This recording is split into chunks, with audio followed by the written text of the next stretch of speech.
हर एक व्यक्ति अपनी स्वास्थ्य को लेकर के चिंतित रहता है और वह कोशिश यही करता है कि वो पौष्टिक आहार, अच्छा भोजन, खूब मेहनत, कसरत करे। मकसद एक ही होता है कि वो अपनी सेहत को मेंटेन रखे।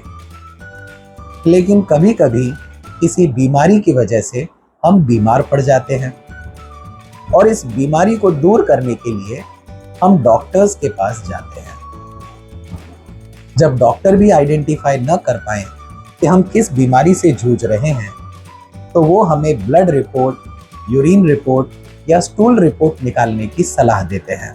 तो जिस प्रकार ब्लड रिपोर्ट इंसान की बीमारी के बारे में बता देती है, उसी तरह से फर्म के लिए ब्लड रिपोर्ट होती है फाइनल अकाउंट। फाइनल अकाउंट एक ऐसी ब्लड रिपोर्ट है जो फर्म के वीकनेसेस, फर्म के स्ट्रेंथ आइडेंटिफाई कर सकती है और हमें बता सकती है कि इस पर्टिकुलर फर्म में क्या स्ट्रेंथ है, क्या वीकनेसेस हैं और हमें अपने निर्णय क्या लेने चाहिए। एक तरह से बिजनेस को दिशा देने का काम ये ब्लड रिपोर्ट करती है। आज हम समझने वाले हैं ये ब्लड रिपोर्ट बनाई जाती है तो किस तरह से बनाई जाती है, क्या लॉजिक होता है इस ब्लड रिपोर्ट को बनाने में। तो आइए डॉक्टर बनने के लिए तैयार हो जाइए। फाइनल अकाउंट हम किस तरह से बनाएंगे ये आज हम सीखने वाले हैं।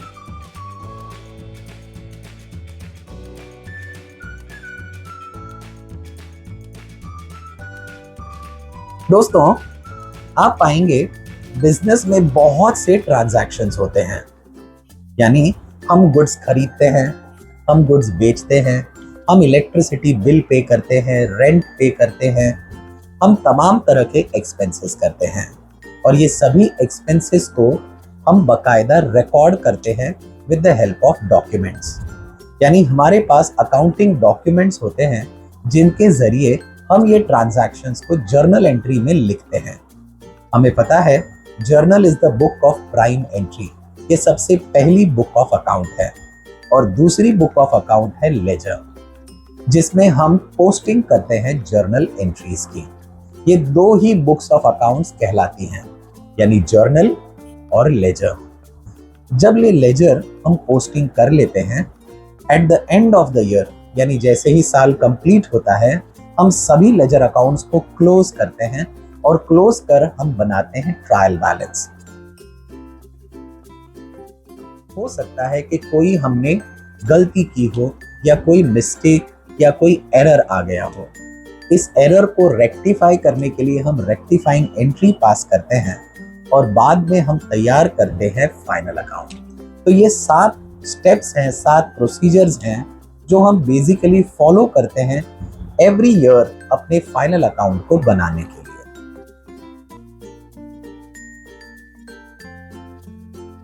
फाइनल अकाउंट बनाने के लिए सबसे पहले हम समझ लेते हैं rules of debit and credit. हमें पता है अकाउंट्स को ब्रॉडली 3 कैटेगरीज में क्लासिफाई किया जाता है। ट्रेडिशनली 3 तरह के अकाउंट्स होते हैं। पर्सनल अकाउंट, जिसमें रूल कहता है debit the receiver, credit the giver. Debit हम उसको करेंगे जो हमारे कस्टमर्स होंगे, क्रेडिट हम उसे करेंगे जो हमारे सप्लायर्स होंगे। So debit the receiver, credit the giver. Real account is the account of property, जहां पर रूल कहता है debit what comes in, credit what goes out. और तीसरा अकाउंट होता है नॉमिनल अकाउंट का, जो कि सर्विस से रिलेटेड होता है। अगर हम सर्विस अवेल करते हैं तो हमारे लिए वो एक्सपेंस है, और जब हम सर्विस प्रोवाइड करते हैं वो हमारे लिए इनकम है। So debit all expenses and credit all incomes. कितना आसान, कितना इजी। बेसिकली देखा जाए तो हम अपने लाइफ में ये 3 तरह के अकाउंट से ही डील करते हैं। हम लोगों से यानी पर्सन से डील करते हैं, हम प्रॉपर्टी खरीदते या बेचते हैं, और हम सर्विसेज या तो लेते हैं या प्रोवाइड करते हैं।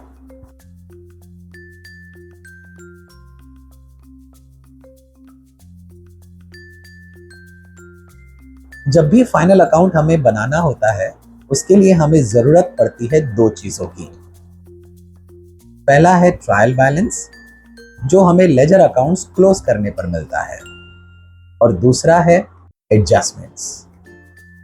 एडजस्टमेंट्स बेसिकली वो ट्रांजैक्शंस होते हैं जो साल के अंत में at the end of the year incomplete रह जाते हैं या किसी गलती के वजह से वो जर्नल एंट्रीज में लिख दिए जाते हैं। तो हमें या तो ये रेक्टिफाई करना होगा, यानी ये सभी मिस्टेक्स को रेक्टिफाई करना होगा, और ये इनकम्प्लीट ट्रांजैक्शंस को कंप्लीट करना होगा। इसीलिए at the end of the year certain transactions रह जाते हैं। उदाहरण के तौर पर सैलरी हम जनवरी की सैलरी फरवरी में पे करते हैं, फेब की सैलरी मार्च में पे करते हैं, लेकिन 31 मार्च को तो ईयर कंप्लीट हो गया और हम सैलरी नहीं दे पाए। इस वजह से सैलरी आउटस्टैंडिंग रह जाती है। सिंस हमने सैलरी दी नहीं है, ये आउटस्टैंडिंग सैलरी है, ये इनकम्प्लीट ट्रांजैक्शन है, और यही इनकम्प्लीट ट्रांजैक्शन एडजस्टमेंट के रूप में हमें मिलता है। सो एडजस्टमेंट्स के हमें नॉर्मली दो इफेक्ट्स देने होते हैं, जो कि एक डेबिट होता है और एक क्रेडिट होता है।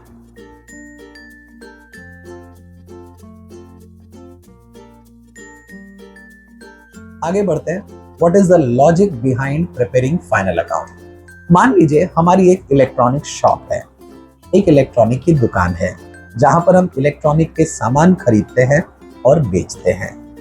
हमारे पास एक दुकान है जहां पर हम सभी प्रोडक्ट्स जो हम डील कर रहे हैं, जो हम बेचने वाले हैं, जैसे टेलीविजन हुआ या फिर रेफ्रिजरेटर, वॉशिंग मशीन, कोई भी इलेक्ट्रॉनिक सामान हम अपने शॉप में डिस्प्ले करते हैं, जहां पर कस्टमर्स आते हैं और इन कस्टमर्स को हम प्रोडक्ट बेचते हैं। हमें यह भी पता है कि सभी स्टॉक जो हमने परचेज किया है वो हम इस शॉप में नहीं रख सकते, हम उसे रखेंगे वेयरहाउस में, और उस वेयरहाउस को मेंटेन करने के लिए हमें कोई ना कोई वर्कर्स, कोई ना कोई एम्प्लॉइज रखने होंगे, वहां पर भी कुछ ना कुछ खर्च होंगे। तो हमें समझ में आ रहा है दो जगह जहां पर हमें खर्च करने होंगे, जहां पर हमें अपने बिजनेस का ध्यान रखना होगा। एक है वेयरहाउस जहां पर गुड्स रखे जाएंगे, जहां पर स्टॉक रखा जाएगा, और दूसरा है शॉप जहां पर प्रोडक्ट्स को डिस्प्ले किया जाएगा, जहां पर कस्टमर्स आएंगे और प्रोडक्ट वहां से खरीद कर ले जाएंगे। सो इन शॉर्ट लॉजिक सिंपल सा है, वेयरहाउस में हम सामान रखने वाले हैं खरीद कर, और शॉप्स में हम सामान रखने वाले हैं ताकि हम प्रोडक्ट बेच सकें।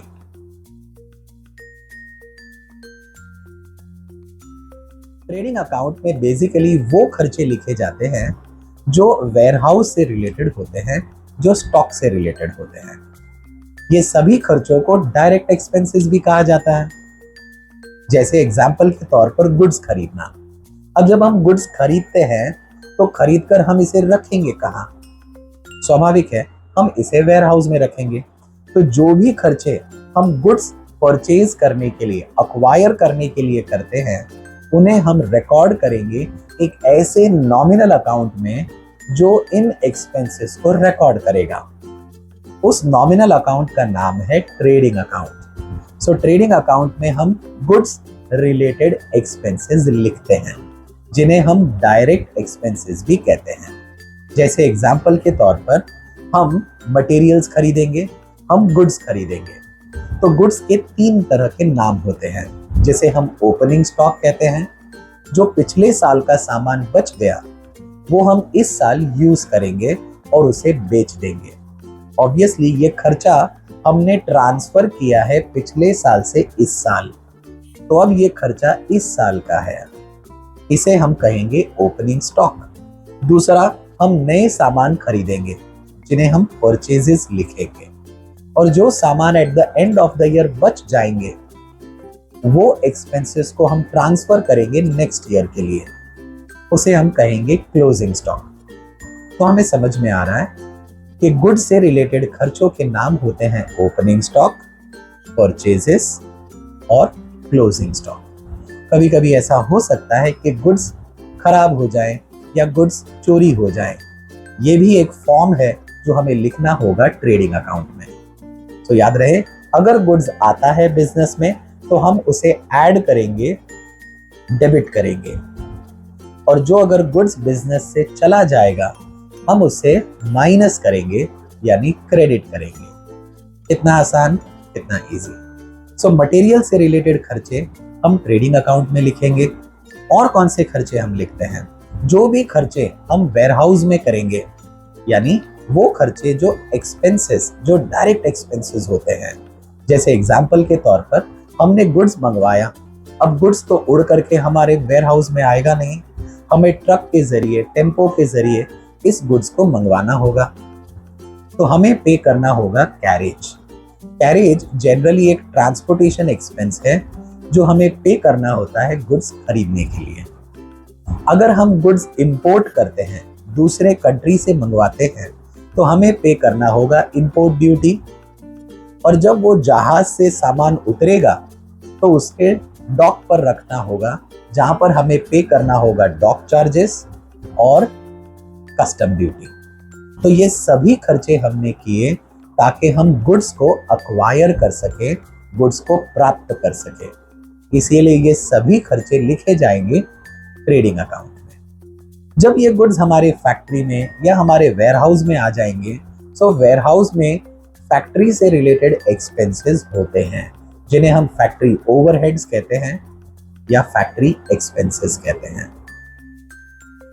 जैसे वेजेस, हमें वहां वर्कर्स रखने होंगे और ये वर्कर्स सामान को बकायदा, हमारे प्रोडक्ट्स को बकायदा संभाल कर अपनी जगह पर रखेंगे, अपने रैक में रखेंगे। ऑब्वियसली हमें इन्हें पे करना होगा, उसे पेमेंट के लिए हम उन्हें कहेंगे वेजेस। सो वेजेस हम उन वर्कर्स को पे करते हैं जो फिजिकली अपना योगदान बिजनेस को देते हैं। और भी खर्चे होते हैं जो वेयरहाउस में प्रोडक्ट्स को मेंटेन करने के लिए, यानी वेयरहाउस मेंटेन करने के लिए किए जाते हैं। जैसे पावर एंड फ्यूल, हमें पेट्रोल, डीजल या कभी इस तरह के खर्चे होते हैं जो हम वेयरहाउस में यूज करते हैं ताकि हम अपने प्रोडक्ट को या तो अच्छे से प्रोसेस कर पाए या फिर प्रोडक्ट को रेडी कर पाए बेचने के लिए। तो जो भी खर्चे हम फैक्ट्री में करते हैं, जैसे factory rent, factory electricity, factory insurance या हीटिंग एंड लाइटिंग, ये सभी खर्चे फैक्ट्री या वेयरहाउस में होते हैं। इसीलिए हम इन्हें रिकॉर्ड करते हैं ट्रेडिंग अकाउंट में। तो हमें लॉजिक समझ में आया। ट्रेडिंग अकाउंट में वही खर्चे रिकॉर्ड किए जाएंगे जो प्रोडक्ट्स को अक्वायर करने के लिए हो, प्राप्त करने के लिए हो या प्रोडक्ट को बेचने लायक बनाने के लिए हो। सो वो खर्चे जो प्रोडक्ट्स को अक्वायर करने के लिए किए जाते हैं उन्हें डायरेक्ट एक्सपेंसेस कहा जाता है, और ये सभी डायरेक्ट एक्सपेंसेस को रिकॉर्ड किया जाता है ट्रेडिंग अकाउंट में। सिंस ये सभी खर्चे हमारे बिजनेस में ऐड हो रहे हैं, इसीलिए हम इन खर्चों को डेबिट करेंगे। Debit all expenses and losses. कितना आसान, कितना इजी। ट्रेडिंग अकाउंट में आप डेबिट साइड पर ये सभी खर्चे को 1 बाय 1 लिख सकते हैं। तो जो भी स्टॉक, जो भी गुड्स बिजनेस में आ रहा है हम उसे डेबिट करेंगे, और अगर प्रोडक्ट बिजनेस से जा रहा है, गुड्स बिजनेस से जा रहा है, तो हम उसे क्रेडिट करेंगे। जैसे गुड्स स्टोलन या गुड्स लॉस्ट बाय फायर या फिर क्लोजिंग स्टॉक, ये सभी चीजें बिजनेस से गुड्स को निकालती हैं। इसीलिए हम इन्हें ट्रेडिंग अकाउंट के क्रेडिट साइड पर लिखते हैं। कितना इजी।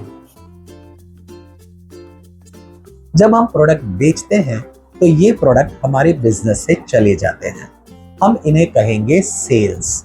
याद रखिए, ये सेल्स हमारे लिए डायरेक्ट इनकम है, और इस सेल्स में गुड्स बिजनेस से चला जाता है, और जब ये गुड्स बिजनेस से चला जाता है हम इसे लिखते हैं ट्रेडिंग अकाउंट के क्रेडिट साइड पर। सो ट्रेडिंग अकाउंट के क्रेडिट साइड पर हम लिखेंगे बाय सेल्स। इस तरह से हम एक्सपेंसेस को लिखेंगे डेबिट साइड पर और इनकम को लिखेंगे क्रेडिट साइड पर। याद रखें, ये सभी प्रोडक्ट्स यानी गुड्स से रिलेटेड एक्सपेंसेस या इनकम है, इसीलिए हम इन्हें लिखेंगे ट्रेडिंग अकाउंट में। अब ट्रेडिंग अकाउंट में लिखने के बाद हम इन्हें क्लोज करके आइडेंटिफाई करेंगे कि हमारी एक्सपेंस ज्यादा हुई या हमारी इनकम ज्यादा हुई। अगर हम क्रेडिट साइड का टोटल करें तो आता है 2,51,000 और डेबिट साइड का अगर हम टोटल करें तो हमारा आंसर आता है 1,81,000। इस केस में हम इस तरह से समझ सकते हैं कि हमने कमाए 2,50,000 रुपए और हमने खर्च किए लगभग 1,80,000। सो 2,50,000 बिगर है या 1,80,000? हम पाएंगे income is more than expenses. इसमें हम फाइनल टोटल दोनों तरफ सेम अमाउंट का लिख देंगे और 1,81,000 में ऐसा क्या जोड़े कि वो 2,51,000 बन जाए। तो ये आंसर आता है 70,000, यानी 70,000 का प्रॉफिट हमें प्रोडक्ट बेचने पर हुआ है। लेकिन ये 70,000 का ग्रॉस प्रॉफिट, क्या ये हमारा फाइनल प्रॉफिट है? क्योंकि इसमें अभी भी ऐसे एक्सपेंसेस रिकॉर्ड करने बाकी हैं जो हमें प्रोडक्ट बेचने के लिए करने होते हैं। तो जब भी कस्टमर्स हमारे दुकान में आते हैं, हम उन्हें कोशिश करते हैं कन्विंस करने की प्रोडक्ट बेचने की। और इस प्रोडक्ट को बेचने के लिए जिस शॉप का हम इस्तेमाल करते हैं, उस शॉप में भी बहुत से खर्च होते हैं। जैसे उदाहरण के तौर पर हमें ऑफिस का रेंट पे करना पड़ता है, हमें इलेक्ट्रिसिटी बिल पे करना पड़ता है, हमें स्टेशनरी के एक्सपेंसेस पे करने पड़ते हैं। ये सभी एक्सपेंसेस को इनडायरेक्ट एक्सपेंसेस कहते हैं। प्रोडक्ट बेचने के लिए हमें प्रोडक्ट के सेलिंग एक्सपेंसेस का सहारा लेना पड़ता है। जैसे एग्जाम्पल के तौर पर एडवर्टाइजमेंट, हमें अपने प्रोडक्ट को एडवर्टाइज करना होगा, हमारे एजेंट्स को कमीशन देना होगा, हमारे कस्टमर्स को डिस्काउंट देना होगा और उनके घर तक ये प्रोडक्ट प्रोवाइड करना होगा, यानी हमें कैरेज पे करना होगा। ये सभी सेलिंग से रिलेटेड खर्चे हैं। ये सभी खर्चे प्रोडक्ट बेचने के लिए किए जाते हैं। उसी तरह से ऑफिस के एक्सपेंसेस, जैसे ऑफिस का रेंट हुआ, इलेक्ट्रिसिटी बिल हुई, स्टेशनरी या सैलरी पे करना हुआ, ताकि हम हमारे एम्प्लॉइज की सर्विस ले सकें और वो अपने इंटेलिजेंस के जरिए, अपने स्मार्टनेस के जरिए ये प्रोडक्ट बेच सके। इसीलिए ऐसे ऑफिस रिलेटेड एक्सपेंसेस को भी इनडायरेक्ट एक्सपेंसेस कहा जाता है। कभी कभी हम बिजनेस में लोन लेते हैं और लोन लेने पर हमें इंटरेस्ट चुकाना पड़ता है। ये इंटरेस्ट भी बिजनेस के लिए एक्सपेंस होता है। ऐसे फाइनेंशियल एक्सपेंसेस जैसे इंटरेस्ट ऑन लोन या इंटरेस्ट ऑन बैंक ओवरड्राफ्ट, जब हम बैंक से एक्स्ट्रा लोन ले लेते हैं ऑन करंट अकाउंट, इसे हम ओवरड्राफ्ट कहते हैं। सो इंटरेस्ट ऑन ओवरड्राफ्ट या फिर loss by fire, loss by theft, ये सभी वो खर्चे हैं जो बिजनेस में होते हैं बिजनेस को मैनेज करने के लिए। हेंस ऐसे खर्चे जो प्रोडक्ट बेचने के लिए किए जाते हों या ऑफिस को मेंटेन रखने के लिए किए जाते हों या फिर बिजनेस को मैनेज करने के लिए किए जाते हों, ये सभी खर्चों को इनडायरेक्ट एक्सपेंसेस कहा जाता है। और ये सभी indirect expenses profit and loss account में लिखा जाता है। सिंस ये एक्सपेंसेस हैं, हम इन सबको डेबिट करेंगे, क्योंकि debit all expenses and losses. हमारे बिजनेस से ये कैश जा रहा है, कैश को किया जाता है क्रेडिट और एक्सपेंसेस को किया जाता है डेबिट। हम इसे किस तरह से लिखेंगे? प्रॉफिट एंड लॉस अकाउंट के डेबिट साइड पर ये सभी खर्चों को हम बकायदा रिकॉर्ड करेंगे।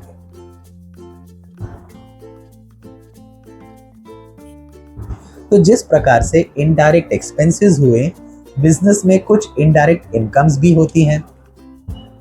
उदाहरण के तौर पर जब हम अपने बिजनेस के रुपए इन्वेस्ट करते हैं या कभी शेयर्स खरीद लें या हम फिक्स डिपॉजिट में रख दें, तो हमें बैंक या कंपनीज हमें इंटरेस्ट देती है, डिविडेंड देती है। तो ये डिविडेंड, ये इंटरेस्ट हमारे लिए इनकम होगी। कभी कभी हम अपनी प्रॉपर्टी, अपने ऑफिस का छोटा सा हिस्सा रेंट पर दे देते हैं, और ये रेंट जो हमें मिलता है हमारे लिए ये इनकम होगी। सो ये सभी इनकम्स को इनडायरेक्ट इनकम्स कहते हैं। बिजनेस में जब हम डिस्काउंट रिसीव करते हैं अपने सप्लायर से, अपने क्रेडिटर्स से, ये हमारे लिए रेगुलर इनकम होती है। या कभी हम बिजनेस में किसी के लिए काम कर लेते हैं तो ये कमीशन हमारे लिए इनकम कहलाती है।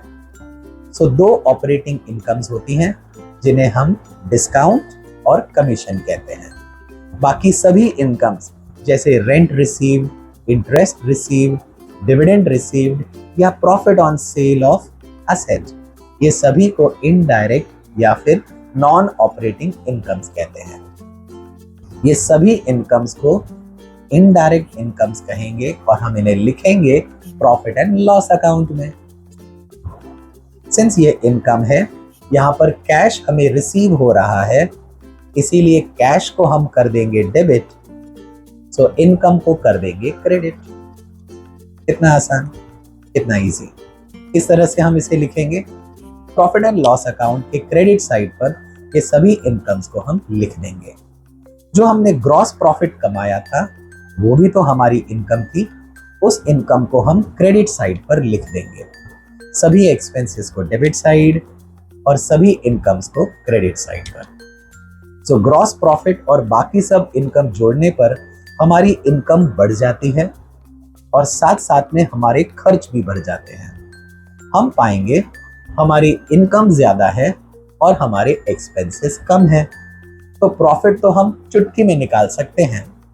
जस्ट इनकम में से खर्चे माइनस कर लीजिए, यानी हमारी इनकम जो भी हुई उसमें से खर्चे माइनस करने पर हमें मिल जाता है नेट प्रॉफिट।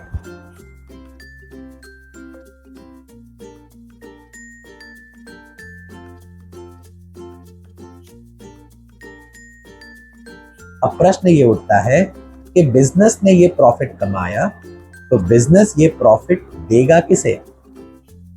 अगर ये सोल ट्रेडिंग बिजनेस होता जहां पर एक ही व्यक्ति बिजनेस मैनेज करता है, वही एक अकेला व्यक्ति बिजनेस में पैसा इन्वेस्ट करता है, बिजनेस को बकायदा अच्छे से चलाता है, मैनेज करता है, तो ये पूरा का पूरा प्रॉफिट उसे बिलोंग करता। लेकिन जब अगर बिजनेस को मैनेज करने के लिए एक से ज्यादा लोग होते हैं, यानी पार्टनर्स होते हैं, तो पार्टनर्स बिजनेस में पैसा इन्वेस्ट करते हैं और जब ये पैसा वो बिजनेस में इन्वेस्ट करते हैं तो प्रॉफिट भी उन्हें ही शेयर होना चाहिए। तो यानी यहां पर ये नेट प्रॉफिट डिस्ट्रीब्यूट किया जाता है पार्टनर्स को in their profit sharing ratio. स्वाभाविक सी बात है, प्रॉफिट किसी एक पार्टनर को बिलोंग न होकर ये सभी पार्टनर्स में डिस्ट्रीब्यूट होगा। इसीलिए हमें जरूरत पड़ती है प्रॉफिट शेयरिंग रेशियो की, जो हमें मिलता है पार्टनरशिप डीड से। तो जो भी प्रोविजंस पार्टनरशिप डीड में लिखे हुए होते हैं, हमें वो पार्टनरशिप के पार्टनर्स कैपिटल अकाउंट में प्रोवाइड करने होते हैं। इसीलिए प्रॉफिट हमें पार्टनर्स को डिस्ट्रीब्यूट करना होता है, देना होता है।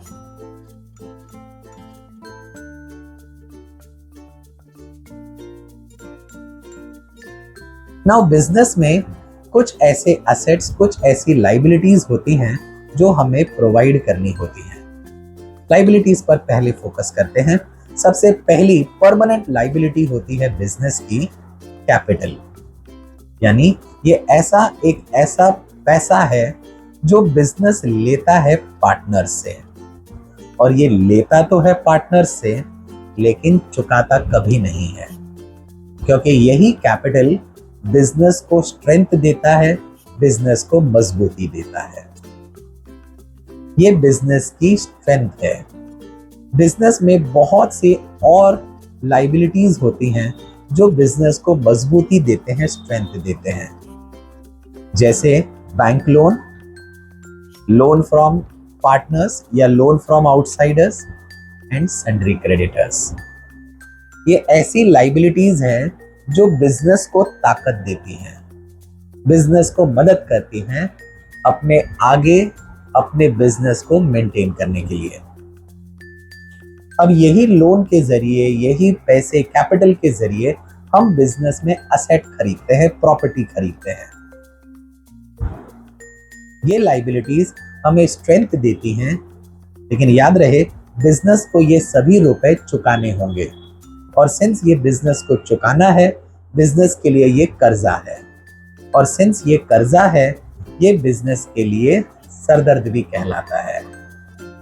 इन्हें हम कैपिटल रिसीट भी कहते हैं। ऑल कैपिटल रिसीट्स को हम बैलेंस शीट लाइबिलिटी साइड में लिखते हैं। अगर सिंगल पार्टनर है तो हम उस पार्टनर के कैपिटल में इस प्रॉफिट को जोड़ देंगे, और अगर ये पार्टनर्स हैं तो हम सभी पार्टनर्स के कैपिटल में इंडिविजुअली हम इस प्रॉफिट को उनके शेयर में डिस्ट्रीब्यूट कर देंगे। कितना आसान, कितना इजी।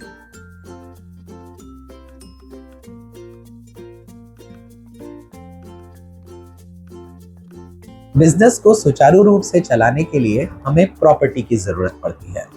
जैसे हमें कंप्यूटर की जरूरत पड़ती है, फर्नीचर की जरूरत पड़ती है, प्रिंटर की जरूरत पड़ती है। ये ऐसी प्रॉपर्टीज हैं जो हम रेगुलरली बार बार इस्तेमाल करते हैं ताकि बिजनेस की एफिशिएंसी बढ़ जाए। बिजनेस की एफिशिएंसी बढ़ाने के लिए, बिजनेस की ग्रोथ बढ़ाने के लिए ये असेट्स की जरूरत पड़ती है। तो हम ये असेट खरीदते हैं और इसे यूज करते हैं। सिंस ये असेट बिजनेस को मैनेज करने में मदद करता है, बिजनेस को अच्छे से रन करने में मदद करता है, ये हमारे लिए प्रॉपर्टी कहलाता है, और ये प्रॉपर्टी हमारे लिए ताकत देती है। ये भी हमें स्ट्रेंथ का काम करती है। सिंस ये हमारे लिए खर्चे हैं जिसमें हम बार बार चीजों को यूज करते हैं, इन्हें हम कैपिटल एक्सपेंडिचर कहते हैं। सभी कैपिटल एक्सपेंडिचर्स को बैलेंस शीट में असेट साइड पर लिखा जाता है। सो बैलेंस शीट में 3 तरह के असेट्स लिखे जाते हैं। जैसे फिक्स्ड असेट्स, जिसमें वो असेट्स आते हैं जिनकी लाइफ मोर देन 1 ईयर होती है, और ये बिजनेस की एफिशिएंसी बढ़ाने में मदद करते हैं। दूसरे होते हैं इन्वेस्टमेंट्स, जो हम शेयर्स में, डिबेंचर्स में या फिक्स्ड डिपॉजिट में अपने पैसे पार्क करते हैं, बिजनेस के पैसे पार्क करते हैं, जिससे हमें इंटरेस्ट मिलता है, डिविडेंड मिलता है। और तीसरे होते हैं करंट असेट्स, जो बिजनेस में हमारी एक्चुअल वर्किंग के लिए मदद करते हैं, जैसे कैश बैलेंस, बैंक बैलेंस या स्टॉक या फिर डेटर्स। ये ऐसे असेट होते हैं जो बिजनेस को रन करने में मदद करते हैं। ये सभी असेट्स को हम बैलेंस शीट के राइट साइड यानी असेट साइड पर लिखते हैं। सो राइट साइड पर असेट आ गए, लेफ्ट साइड पर हमारी लाइबिलिटीज आ गई। सो अगर सोल ट्रेडिंग कंसर्न है तो इस तरह से बैलेंस शीट तैयार होगी, और पार्टनरशिप फर्म है तो इस तरह से बैलेंस शीट तैयार होगी।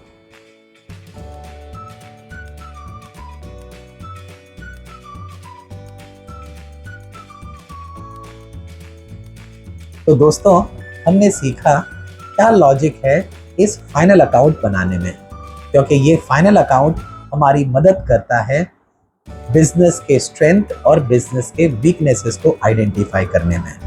जो अगर हम सही तरह से ये बैलेंस शीट बनाना सीख गए तो हम सही तरह से निर्णय लेना सीख जाएंगे।